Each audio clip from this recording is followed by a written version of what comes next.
We are absolutely surrounded by advice. It comes at us from everywhere. Self-help books, those motivational quotes on social media, you name it.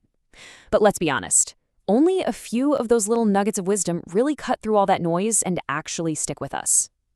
So today, we're going to look at two of them.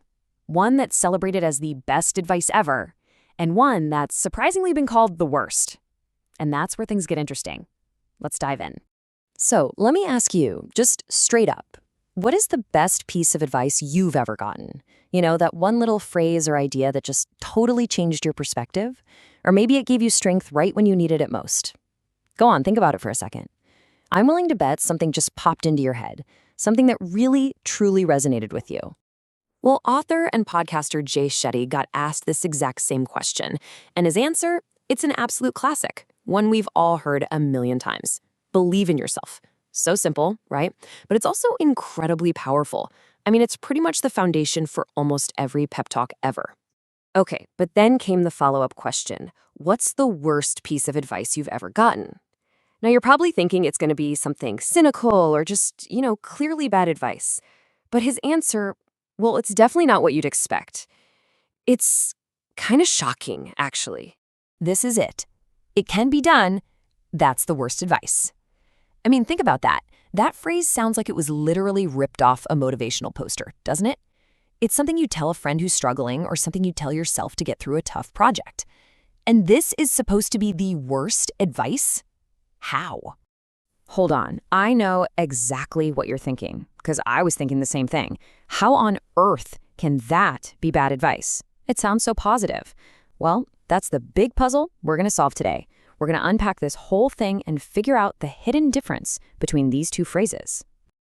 All right, first up, let's take a closer look at the so-called best advice.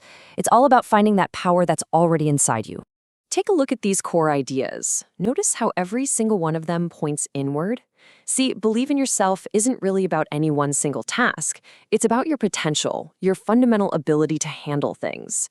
This kind of advice, it builds your motivation from the inside out.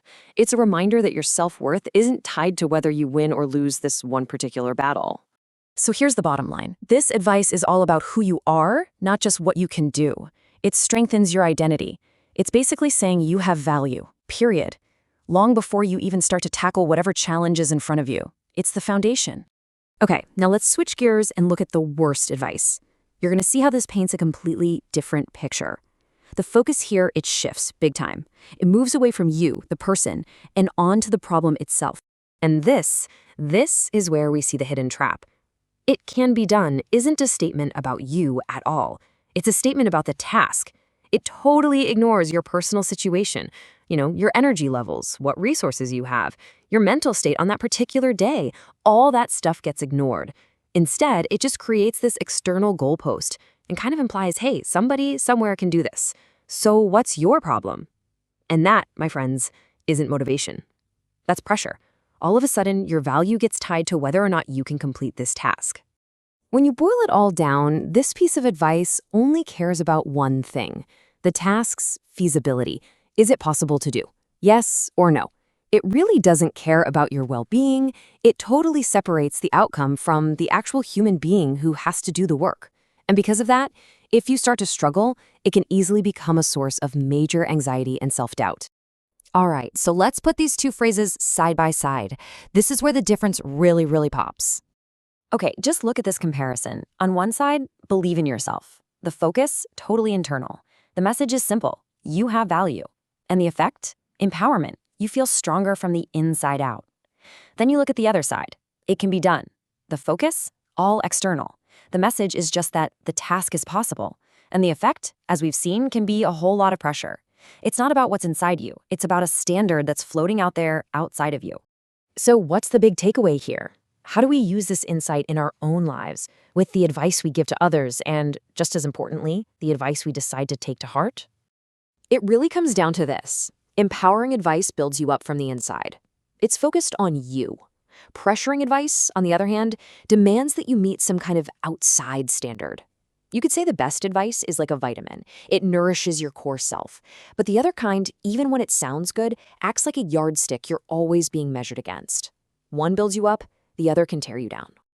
So moving forward, here's a final question for you. What kind of advice are you going to choose to live by? Think about the voices you let in. Are they the ones that build your foundation from the inside, or are they the ones just pointing to some distant mountaintop, shouting, "It can be done," without ever stopping to ask if you even have the right shoes for the climb? Because ultimately, that choice makes all the difference.